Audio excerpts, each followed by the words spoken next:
দাজ্জাল বের হবে জেরুজালেমে এসে সে জেরুজালেম থেকে সারা বিশ্ব শাসন করবে, বলেছিলাম না? তো একজন খুব লিখেছে বিরুদ্ধে যে দেখলেন না দাজ্জাল খোরাসান থেকে বের হবে, দাজ্জাল ইস্পাহান থেকে বের হবে। টেকনিক্যালি সেখানে একটা হাদিস ছিল, সেটা সে আনে নাই। শাম এবং ইরাক এর মাঝখানের একটা রাস্তা থেকে বের হবে। এই হাদিসটা যখন বলা হয়েছে যে শাম এবং ইরাকের মাঝখানে একটা রাস্তা থেকে বের হবে, তখন কিন্তু ইসরায়েল নামক কোনো রাষ্ট্রের অস্তিত্ব ছিল না। আর এর অস্তিত্ব হয়েছে এই তো 1914 সালে বেলফোর ডিক্লারেশনের মাধ্যমে। জেনারেল এলএনবি তো মনে হয়, নামটা ভুলে গেলাম, তার হাত ধরে অটোম্যানদেরকে সরিয়ে দিয়ে ও ওখানে ঢুকেছে 1914 থেকে 1917-এর মধ্যে। তো ওই সময় কিন্তু এই রাষ্ট্রের অস্তিত্ব ছিল না, কিন্তু নবীজি বলেছেন শাম আর ইরাকের মাঝখান থেকে বের হবে, এবং ওই জায়গাটা ওরা দখল করে ফেলেছে।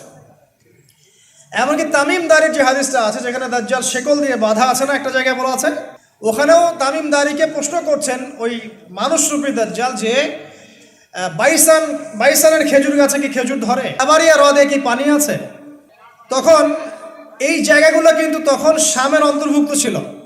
বাইসান, তাবারিয়া হ্রদ এখন সবগুলো ইসরায়েলের অন্তর্ভুক্ত, আপনি চেক করে দেখেন। হাদিস বলা হয়েছে 1450 বছর আগে, আর এখন কিন্তু এই লাস্ট 100 বছরের জায়গাগুলো ওরা দখল করে ফেলেছে। তো আস্তে আস্তে কি ওইদিকে যাচ্ছে না পরিস্থিতি? যাচ্ছে।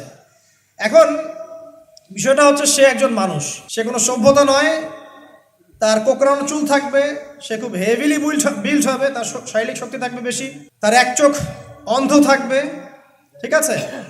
এবং সে জিউসদেরকে নিয়ে বিশ্ব শাসন করবে। কতদিন? 40 দিন। 40 দিন মানে কি এক্স্যাক্টলি 40 দিন না, একটা সময় বোঝানো হয়েছে।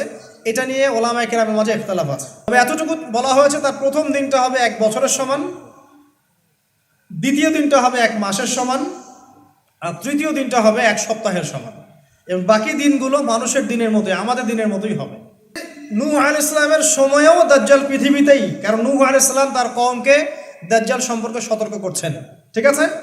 আবার নবী সাল্লাল্লাহু আলাইহি ওয়াসাল্লাম বলছেন যে সে বের হবে আমার উম্মতে, এবং কিয়ামতের আগে সে সবচেয়ে ভয়ঙ্কর ফিতনা হবে, এর চেয়ে বড় কোনো ফিতনা নাই, আসবেও না, ছিলও না। পৃথিবীতে এখন যতগুলো ফিতনা আছে এগুলোকে একসাথে করলেও দাজ্জালের সমান হবে না, ঠিক আছে?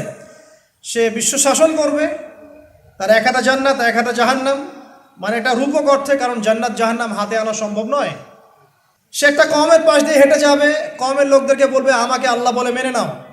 ওই কওমের লোক যদি মেনে নেয় ওদেরকে সচ্ছলতা দিবে, ওদের ফসল ফলবে, ধন সম্পদ ওদের পিছু নিবে। যদি কোনো কওম অস্বীকার করে ওদেরকে ম্যাসাকার করে ছেড়ে দিবে। একজন যুবককে ডাকবে, ডেকে বলবে আমি কি আল্লাহ, তুমি কি বিশ্বাস করো? সে বলবে না, তুই দাজ্জাল। ওই যুবকটাকে ধরে চিরে ফেলে দিবে, চিরে ফেলে তার দেহের এক প্রান্ত একদিকে আর এক প্রান্ত আরেক দিকে ফেলে দিবে। এরপর আবার একে জীবিত করবে, জীবিত করে যুবককে আবার বলবে যে এখন কি বিশ্বাস হয়েছে যে আমি আল্লাহ? তখন যুবকটা বলবে এখন আরো স্পষ্ট বিশ্বাস হয়েছে তুই দাজ্জাল।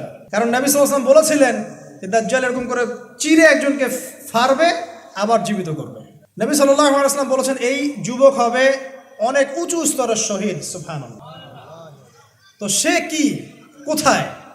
দেখুন, তামিমদারির হাদিসের মধ্যে দ্বীপের কথা আসছে, দ্বীপের মধ্যে সে বাধা আছে, প্রশ্ন করছে বাইসানে খেজুর গাছে খেজুর ধরে, তাবারিয়া হ্রদে কি পানি আছে? এখন দেখেন এই খেজুর গাছের খেজুর নাই, তাবারিয়া হ্রদের পানিও নাই, লাস্ট 100 বছর এগুলো নাই। যে জিউসদেরকে নিয়ে সে বিশ্ব শাসন করবে, সেই জিউসরা 2000 বছর পর্যন্ত জেরুজালেমে ঢুকতে পারে নাই। 1914 থেকে 1947-এর মধ্যে 2000 বছর পর তারা সেখানে ঢুকেওছে, সেখানে প্যালেস্টাইনিদেরকে বেরো করে দিয়েছে, বসতিও স্থাপন করেছে, রাষ্ট্র কায়েম করেছে। এখন সারা বিশ্বকে সে চষে বেড়াচ্ছে, এবং সে তো মঞ্চের পিছনে থাকে। একটা সময় পর্যন্ত ওর হয়ে কাজ করেছে ব্রিটেন আর পশ্চিমারা, এখন ওর পক্ষ হয়ে কাজ করছে আমেরিকানরা। সিম্পল, এই তো হচ্ছে। কিন্তু এক সময় এরা সবাই সরে যাবে, ও মঞ্চে নিজের রূপে আসবে। কখন আসবে? আমরা মনে করি যে দাজ্জাল যখন বিশ্ব শাসন করবে সে এই জিউসদেরকে নিয়েই করবে। এটা আমাদের ইন্টারপ্রিটেশন, ব্যাখ্যা। ভুলও হতে পারে, সঠিকও হতে পারে, তবে পরিস্থিতি যেমন হচ্ছে এটাই মনে হচ্ছে। নবী সাল্লাল্লাহু আলাইহি ওয়াসাল্লাম বলছেন ইস্পাহানেরও 70,000 জিউস ওকে ফলো করবে। সো এটা মিস্টেরিয়াস ব্যাপার যে জিউসদের কোনো থাকার জায়গা ছিল না, তারা আজকে এত শক্তিশালী হয়েছে, তা আবার মুসলিমদের নাকের ডগায় বসে। এবং যত আর মিডল ইস্টে যত মুসলিম কান্ট্রিগুলো আছে দেখবেন, বাইরে যাই বলুক, ভিতরে আস্তে আস্তে আস্তে আস্তে ইসরায়েলকে মেনে নেওয়ার প্রবণতা তৈরি হয়েছে। সবাই স্বীকৃতি দিচ্ছে এখন, মাশাআল্লাহ। প্রত্যেক দিন সেখানে দেখবেন নিরীহ মুসলিমদেরকে হত্যা করা হয়, মা বোনদেরকে ধর্ষণ করা হয়, কারো কোনো ফিলিংস নাই। আকসা, কেউ নামাজও পড়তে পারে না ঠিক মতো, আর এগুলো আমাদের কাছে স্বাভাবিক। যদিও এটা নিয়ে আমাদের এত বেশি মাথা ব্যথার কিছু নাই, কারণ আমরা ইন্টারনাল বিষয় নিয়ে মাথা ঘামাই না কারো। কিন্তু আকসা এবং প্যালেস্টাইন ইস্যুটা মুসলিম উম্মার ইস্যু, এই জন্য মুসলিমদের একটা দরদ থাকবেই, একটা চাহাত থাকবেই, এর প্রতি একটা কান্না আমাদের থাকবেই। ইনশাআল্লাহ তাআলা এমন একটা সময় আসবে যখন আল মাহদি আসবেন এবং ঈসা ইবনে মারইয়াম আসবেন, তখন মসিহুদ দাজ্জালকে ওই প্যালেস্টাইনেরই বাবে লুদ নামক জায়গায় হত্যা করা হবে। বাবে লুদ নামক জায়গা সেখানে এখন ইসরায়েলের base camp, air base camp, খবর রাখেন এগুলা। তো সেখানে ঈসা ইবনে মারইয়াম তাকে হত্যা করবে। তার আগে সে বিশ্বকে চষে বেড়াবে এবং জিউসদেরকে নিয়ে সে সারা বিশ্ব শাসন করবে। মুসলিমদের মধ্যে মাত্র একটা দল থাকবে যারা ওর বিরুদ্ধে দাঁড়াতে পারবে। তাদের কথা নবী সাল্লাল্লাহু আলাইহি ওয়াসাল্লাম বলেছেন, নিঃসন্দেহে তারা আল্লাহর নবী এবং সাহাবীদের অনুসারী হবে। তাদের নাম কি হবে নবীজি বলেছেন নাই, মা আনা আলাইহি ওয়া আসহাবি। কিন্তু নবী সাল্লাল্লাহু আলাইহি ওয়াসাল্লাম বলেছেন যে তারা এত শক্তিশালী হবে ইনশাআল্লাহ তাআলা, শেষ পর্যন্ত মুসলিমদের হাতেই ওদের পরাজয় লেখা আছে। কিভাবে লেখা আছে জানেন? এটাও হাদিসে এসেছে যে একজন জিউস সৈন্য যদি পাথরের পিছনে গিয়ে লুকায়, পৃথিবী এখন যেমন দেখছেন এমন থাকবে না সব সময়, আস্তে আস্তে সিচুয়েশন চেঞ্জ হবে এবং হতে হতে এমন একটা পর্যায়ে যাবে, সভ্যতা শুরু হয়েছিল ওই আদম আলাইহিস সালামকে দিয়ে এবং সভ্যতা শেষ হবে ঈসা ইবনে মারইয়ামের হাতে। সভ্যতা শুরু হয়েছে একজন নবী দ্বারা, শেষও হবে একজন নবী দ্বারা। আমরা এখনকার সমাজ বিজ্ঞান বইগুলোতে পড়ি না, সভ্যতা শুরু হয়েছে গ্রিকদের দ্বারা, রোমকদের দ্বারা, পড়েন নাই? এই কথাগুলো পরিপূর্ণ সত্য নয়। সভ্যতার একটা অংশে তারা এসেছে ঠিকই, শুরু ওদের দ্বারা হয়নি। ওরা পৃথিবীকে সিভিলাইজড করে নাই, বরং প্রত্যেকটা সভ্যতার ধারক বাহক ছিল নবীগণ। সূরা আরাফ পড়ে দেখেন, আল্লাহ পাক বলেছেন যে আমি আসমান থেকে আদম এবং হাওয়া, মানুষের জন্য, আদম সন্তানদের জন্য লেবাস পাঠিয়েছি, ওহির জ্ঞান পাঠিয়েছেন, পৃথিবীতে কিভাবে চলতে হবে আল্লাহ পাক শিখিয়ে দিয়েছেন। কোনোদিনও আদম আলাইহিস সালাম গাছের ছাল পাতা খেয়ে এভাবে থাকেন নাই, গাছের ছাল পরে থাকেন নাই, তার সম্ভ্রান্ত পোশাক ছিল। সভ্যতা শুরু হয়েছে নবী দ্বারা, শেষও হবে একজন নবী দ্বারা। আপনাকে দাজ্জালের কথা বলতে গিয়ে এদিকে আসলাম, শেষ করছি এই জায়গাটা থেকে।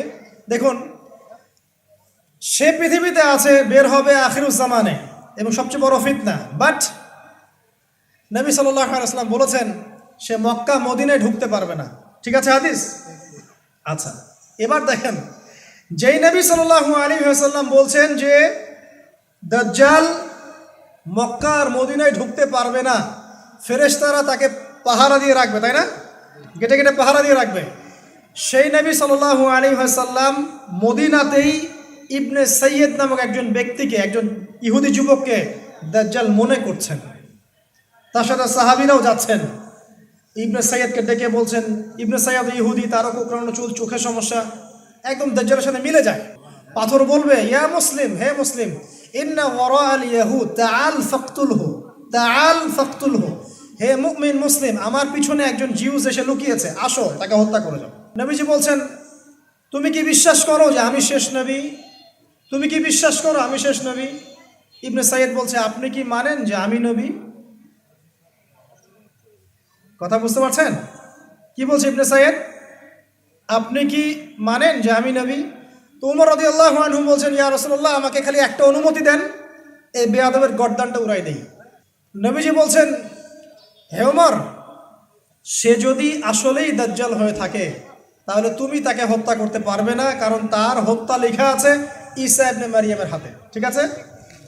আর যদি সে দাজ্জাল না হয়ে থাকে তাহলে নিরপরাধ ব্যক্তিকে হত্যার মধ্যে কোনো ফায়দা নাই। দেখেন, আমি আপনাকে বলছি যে আপনি দাজ্জালের হাদিস দুই একটা পড়ে আপনি কনক্লুশন আসতে পারবেন না।